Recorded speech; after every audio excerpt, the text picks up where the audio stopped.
Ito po tayo sa ating munting ubasan.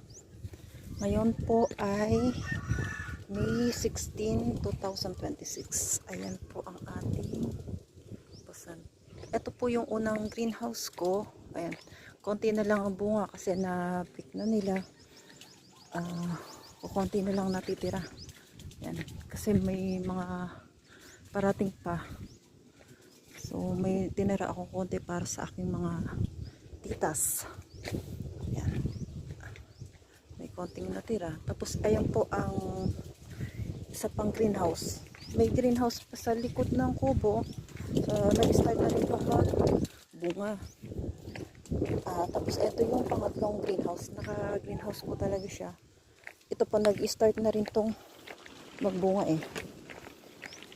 May pailan-ilan na siyang bunga. Kusa pong nagbubuga ang mga ubas dito sa akin. Ayan po. Kung mapapansin nyo, walang pruning. Ayan, dire-diretso siya. Nagbubunga na sila. Kusa na silang nagbubunga.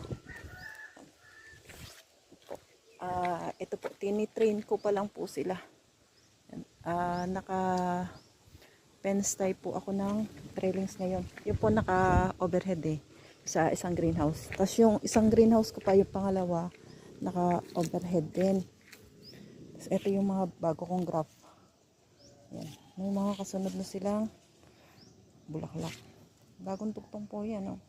Tapos nung dinugtong, naglabas ng usbong, may kasama na siyang bulaklak. Bunga na po yan soon. Yan.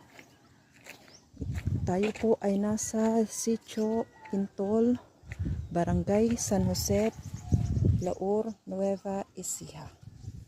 Ito ang aming lugar.